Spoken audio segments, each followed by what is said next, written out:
Good afternoon, Scott Baker and Sierra Holland. Good to see you both. Good to see you too. Thursday afternoon, time for another edition of Lead Better. We're live right now. Welcome to everybody. And if you're listening later, also we salute you. Field note number 1688 today, 4.5 years in, more than that. And the title of the field note today is Keeping Small Promises to Yourself. Keeping small promises to yourself is foundational for being organized.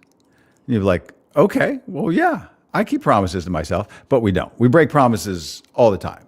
Now, I would like some, I'll go first before I was going to say, let's get some vulnerability about like, where do we fail on this?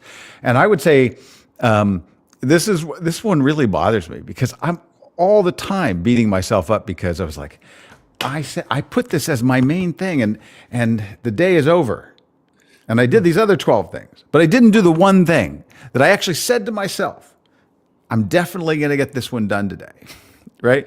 So I think this is a very challenging field note for me. Mm-hmm. You guys? It is. For me, it's not about the thing as much as it's about the process. Because I will do a lot of this work in my head. Mm-hmm. And unless I actually say it out loud to myself and someone else, I do this all the time with diet restrictions or a lack of diet restrictions. It's in my head. It's like, all right, no more sugar for the rest of the week, right? But I haven't told anybody. I haven't written it down. And it's like, I just thought that. I didn't really It was just fuzzy. You didn't really mean it. Yeah. So I will rationalize those kinds of decisions away often, right? As if it's not breaking a promise that I made. And it is. It is, but in a lot of ways, I feel like I've operated in such a way that it doesn't really count as a promise until I write it down or tell somebody about it. Then it's a real promise. Then it's real. So, Sierra, your Achilles heel would be? Oof. I mean, I've learned I have to have rules about certain things and decision points along the way. That sounds really technical, but one of them is at the beginning of last year, I knew I needed to become a morning workout person. I would always prefer to be a nighttime workout person. It's just, it's how I like to end the day, let go of things. But the way that my schedule is and the way that I want my life to be, I had to adjust. So luckily, I do workout classes where you have to book in advance. So I've already made a promise to someone else. That's right. I lose something if I don't go because I will get the class pass taken back. But you can still negotiate with yourself. Like the question that was in my mind as I was reading this note is, how strong and convincing is your internal negotiator? Because even if I know I'm going to lose a credit or a certain amount of money, if I'm letting my negotiator have all the power and be as strong as she wants to be, she will still tell me, well, it's just, you really do need the sleep in the morning. Getting up at 4:55 is too early. Like if I let her be powerful, she will be powerful and it influence me. So for me, I've had to make a call of I don't cancel or not show up to classes 11 hours in advance because I don't want to lose out on the deposit that I've made on that class. But then too, I'm just making that promise to myself, and it makes it much easier to get out of bed in the morning if I have said to myself, this is a rule. I didn't cancel last night at 5:30, so I'm not going to not show up at 5:30 today. Yeah. And just staying true to those promises to myself. I've learned I have to have the rule, otherwise I'm giving the power away to that internal negotiator. Yeah. Now, is it when you, Mikey, make this promise and you say, I got to say it out loud to somebody else, do you see that as sort of just bringing them into it? It's still a promise to yourself. It's not like you're promising the other person, right? Because ultimately the thing we're trying to build here is an internal credibility. I can trust myself. So why do you think you need to say it out loud to somebody else in order to be able to trust yourself? I don't know. It's this weird thing about when it becomes real, when it becomes a real promise, or whether or not I was just considering that possibility. I was just thinking about it. So if I really thought to myself, I really should stop that. Like, well, those thoughts come into my head all the time. And so part of me is like really wanting to trust myself. But then the other part of me is like, well, just because it comes into your brain doesn't mean that you're a failure. So I actually need to like set up the discipline of like, when I really want to do something, I need to decide and write it down. Then it means something, right? Otherwise, there's a lack of self-trust and self-esteem that is being built, unfortunately, simply because I'm thinking too much, right? My brain is more aspirational than what my deciding factor actually is. And I think we're really just talking about that internal conversation. Makes me think about GLP-1 drugs. In the fact that it seems like what I've heard and read about GLP-1 drugs, it's not an appetite suppressant as much as it turns off the inside voices, right? And so if you don't have those inside voices anymore, then it might become more apparent that what your decisions are versus what the voices are in your head. You know what we need? Let's all invent this. We need like a this will sound insulting to a particular platform. We need a GPT GLT. We need something that like, I'm going to take this drug, and then if I happen to turn on any kind of social media, I'll have this physical revulsion. Right. I already have that. I don't need the drug. But in the sense that very often I would imagine that why this is a problem, many smart people who have apps and all kinds of notebooks and everything else still have a problem kind of keeping these little commitments, medium commitments, big ones. And this has been around for thousands of years, people trying to follow through on their promises to themselves. Why do I do the things that I don't want to do? And why don't I do the things that I should do? And even Covey in 7 Habits was make and keep small commitments to yourself. It was one of those things. But they couldn't have even envisioned what our attention economy is like now, like where we're so fractured. So this thing that is so essential, I think is like probably for most people, harder and more complicated than it has ever been. But why does it have to be complicated? Maybe it should just be very, very simple. Yeah. It's interesting because as I was reading this, I haven't really thought about it this way. I think about making and keeping commitments to others all the time because I think that's the only way that you build credibility and reliability. And I always sort of have a running list of, I said I was going to send this message. I said I was going to follow up in these ways. And I feel a commitment to others to follow through on that. But I almost feel like when you're someone who lets one thing slide, it just creates confusion and more noise in your brain of what rule am I following? If I follow it only 10% of the time, then I'm not actually following it. It's not like we wake up in the morning and go, do I want to brush my teeth today? Like it's a rule. It's a rule that we follow because we don't want to have bad breath when we meet people in the morning, and it's the right dental hygiene to have. So what other rules do we need to make and commit to keeping to ourselves in order to be a more reliable person and give our brain more direction of where to focus energy, when to negotiate back, when not to? Because, I think to Mikey's point earlier, it reminds me of, I have a really close friend right now who she's been back and forth on smoking cigarettes versus not smoking cigarettes. She's quit before. She's gotten re-addicted. We all have people in our lives like that. But she quietly has recently quit.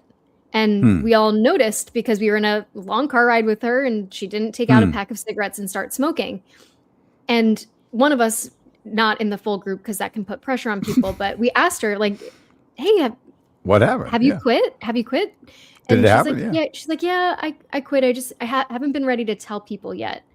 But in my mind, it's because she's not ready to fully commit to being done with smoking. Oh. Because I think once she tells people I quit smoking, it's way more real for her. And that phantom idea of my one last cigarette is still around the corner actually goes to dust because she doesn't want to break that commitment to others. But it's interesting. She has this self-commitment and she's been following it for months. But she's not ready to tell others because that makes it a bigger commitment. So it's just on this whole topic. Your example of your own exercise routine and wanting to become an exercise person, you led with identity. Like, I want to become a morning exercise person.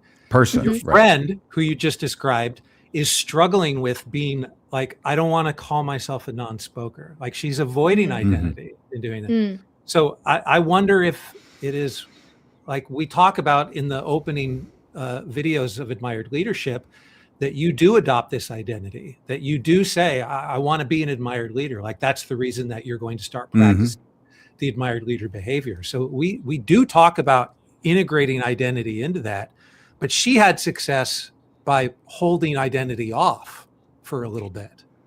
Well, I think to be yet to be seen how long it sticks. I hope that she's as well. We can help. We can help because would you tell her that like next Thursday when you're on, we're going to put her picture on the screen and we're going to say whether she smoked that week or not. She would love that. She would absolutely love that. I'll call her right after this. Well, the field note does say that if you know somebody that is struggling, and by the way, the field note really underlines this idea of organization, right? Like that's a thing. In fact, it's a little bit odd. Some people might read it and be like, what organization are we talking about? No, it's personal organization. So how do you stay personally organized? And so the field note is really built around that construct more than just like, I've got a resolution or a habit. And it's sort of like, this is a process. And it's saying, if you have somebody that's having that problem, it is these micro contracts, these smaller commitments in steps. It's not trying to say, I got to take care of everything, all at once. But I think that the challenge, at least for somebody like me, and maybe this is true for you guys, I'm pretty good if I'm in my regular mode. But like I was just on the other side of Pennsylvania the last couple of days editing video for some admired leadership projects. And when I'm on the road and I'm kind of trying to get other stuff done, I'm in a hotel and all of a sudden at the end of the day, I'm like, the 6 things that I normally do to keep myself organized, I didn't do any of them. And then you're like, darn it. And it just sort of falls apart. And that's discouraging. So how do you bounce back from that? Yeah. It's interesting because I think the organization piece comes down to different skills that underlie that, where if I'm thinking about, okay, to keep small promises to yourself, you have to be good at a few other things also. You have to be good at prioritizing your time and being realistic about it. You have to really have a good sense of everything that's going on in your life to be able to set a deadline that you're going to be able to meet with yourself or with others. I think if you're somebody who struggles to keep the promises to yourself, there's probably a smaller piece of that puzzle that you need to develop first.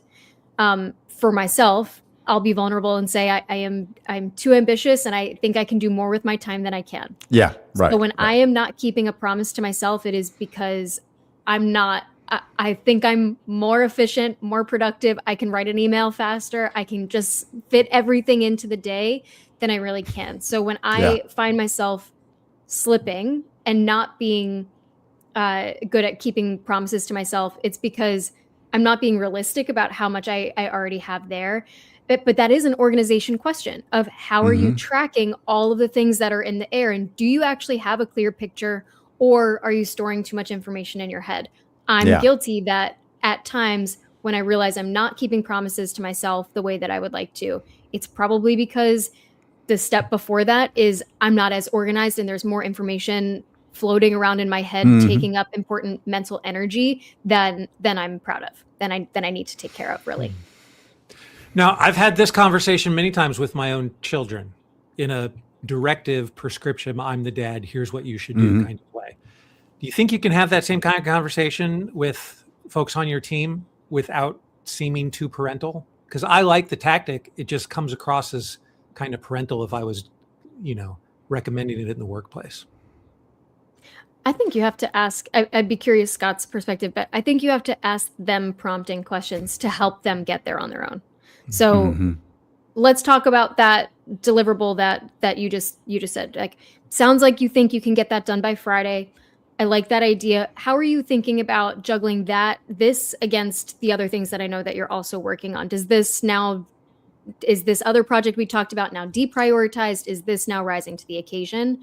I think you need to get them thinking about and prompt them to think about it more deeply and ask themselves those questions. Because I think when you impose too much or say, this is when you have to do this by, I think people sometimes just reject it outright because it feels too parental. Well, I think and I think we've all confessed various sins of promise breaking. And I think, by the way, I think Mikey is very efficient. Sierra's very efficient. I think I'm generally pretty efficient. There are ones that really bother me. And so I'll say like this one out loud. And so then maybe that'll help. So this will also just make me sound like just totally neurotic. Like I have like a little list of like things that I do every morning and things I do at night. Like thing in the morning is like 23 or 24 things. I don't have to look at the list. I just kind of go through those. Boom, boom. That's done. It's like a little dance. Like boom. But one of the things that I've tried to always do is like, I need to smooth things out so that I can get to writing and getting into the projects earlier in the morning. So I've tried to move some things that I used to do in the morning to like after lunch. And so one of the things that has always been very important to me since I was a teenager is, can I read 30 minutes a day in a hardback book, like something that's not just transitory knowledge, that's something that you can really dive into and really think about. So even if you're listening to an audiobook here or grabbing something over there. And so I used to try to get like 15 minutes of reading done in the morning. And then I thought, well, then I can get another 15 minutes, in 9 o'clock at night. And so then I was like, I'm losing too much time in the morning. I got to move that to right after lunch. And what happens is you get a lot done in the morning, and then all of a sudden there's a lot of incoming stuff. And then I never get to that 15 minutes of reading after lunch. And so no matter how I stare at that thing and be like, okay, and then I mean, some days I do, some days I don't. But that's kind of a thing to say, all right, what's the micro commitment? And then I think for me on all of these things is, can I not see this as a chore and not as a weight? Can I see this as something that is a highlight, that is sort of like something really wonderful? And then if I can think through the stages and actually envision, well, I'm going to do this, and right when I'm done with that, then I'm going to go do this, and I can picture it, then I'm way more likely to actually get into the process and do that thing. So there you go. I've said that out loud. Check back with me next Thursday and see how I did between today and 7 days from now. Yeah. Yeah. Yeah, your self-confidence and your self-esteem will both be through the roof. I mean, I know that it's the foundation for being organized, but I can't think of any other way to build self-confidence and self-esteem other than That's very true. It's a wonderful thing. Yeah. All right. Thank you both. Good to talk to you. Thanks. See you. Take care. Bye now.